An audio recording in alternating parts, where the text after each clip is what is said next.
Hi, thanks for tuning into this week's concert comparison with Taylor Cavender Squared. I'm Taylor Cavender. And I'm Taylor Cavender. This week we will be comparing the musical and legendary tap dancing show 42nd Street with a student steel band performance here at Miami University. Both of these performances are examples of Western music. I will be going into detail about the 42nd Street performance, then Taylor will describe the steel band one.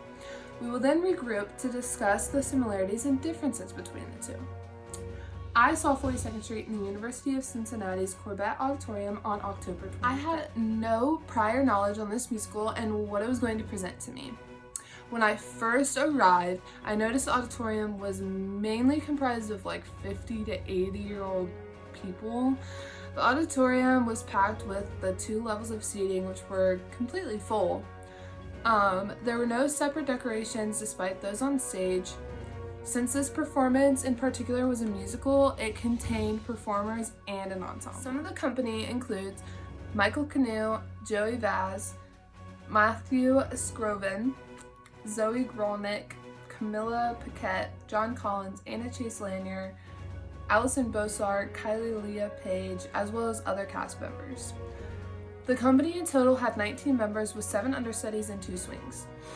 The ensemble includes Cassie Maurer, Abby Tucker, Julia Yamin, Eli Owens, Stone Mountain, Eli Mayer, and many others, equaling to 27 members total. Combined, they performed 2 acts worth of songs with approximately 8 songs per act. As I said previously, I had no prior knowledge of this musical and I had no idea what to expect. The show began and I instantly realized it was a classical tap dancing musical. Just by looking at the audience, I realized it was a classic because many people in the audience knew the lines and the songs word for word. This was my first experience at a college level musical and it was also my first time seeing tap dancing live. It was definitely mind-blowing as it's a concept to make your heart drop just to see them working their butts off all while singing and talking. The 2 musical pieces that stuck out to me were Overture and Audition, which was the first piece, and Dames, the 6th piece. Overture and Audition was the opening piece that was an instant giveaway to the time period and the type of music. This song introduced the tap dancers in the orchestra with a few lines from the actors, but no actual singing. It is homophonic in the beginning, but shifts to polyphonic as the dancers join in with the orchestra. The orchestra is comprised of brass, piano, and woodwinds. The time signature changes throughout the song, with fluctuations between simple duple and simple triple. Most of the song has a conjunct melody and it maintains consonants. In the song Dames, it has one of the main characters as a soloist along with the chorus of men, and in some parts of the song, men and women. The song is typically in simple duple meter with shifts between homophonic and polyphonic textures. It depended on who was singing and with the orchestra accompaniment. The orchestra was comprised of percussion, strings, and woodwinds. The piece was mainly consonant and conjunct, but there were pieces of disjunct with the leaps of melodic motion. The steel band performance definitely piqued my interest because I had no clue what a whole band of steel instruments would sound like together. Like Taylor, I had no prior knowledge on the performance I was going to see, and I was ready to hear what sets steel band aside from other instruments and performances. I attended the steel band concert on November 8th in Hall Auditorium on Miami's campus. This was my first time around this building, let alone in the auditorium, and it was very pretty with its tall ceilings. There was a lot of seating, just like the 42nd Street performance, with an upper level and a lower level. It wasn't too stuffy as there wasn't a suffocating amount of people in the auditorium that had a wide stage with lots of wiggle room in the seating rows. The stage curtain was already open and you could see all the instruments laid out and ready to be played. The audience varied from college-age students to middle-aged people. The band was composed of 38 members, including Paige Aldetta, Emily Bricker, Owen Carpenter, Alyssa Frazier, Kendra Hall, and Jaden Liu.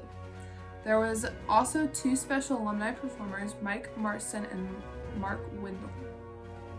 Together they performed a total of 9 songs. The 2 pieces I wanted to bring up were Soka Tati, which is the first piece, and Mariella's Dance, the third piece. The first piece was my introduction into steel band music. It sounded like something that should be in the background of a movie set in a tropical location. I felt this way with all the pieces actually. The piece had a fast tempo with a polyphonic texture. Not only was it a majority of the steel band performing on their instruments, they were also jumping on certain beats. This song was dissonant in some parts in the song, with some parts of it disjunct melody. Mariella's Dance had moments where it would get quieter and those playing the instruments would lean in as if they were listening closely. There would be a soloist while the rest of the instruments were played very softly. The meter was simple duple with homophonic texture as the main melody was accompanied. The instruments involved ranged from steel drum sets to congas. This piece overall was consonant and partially disjunct. Overall, these two performances were very different, especially in the way that there are different ways of expressing music. In obvious terms, 42nd Street was a musical that contained singers tap dancing in an orchestra. The cast members essentially used their surroundings in order to make noise and put their bodies to the test with dancing and singing combined. The steel band wasn't strictly just instruments, as the members of the band were also tapping on their surroundings, stomping to the beat, and dancing along to the rhythm of songs as they were playing. These two performances alike used objects around them to make noise.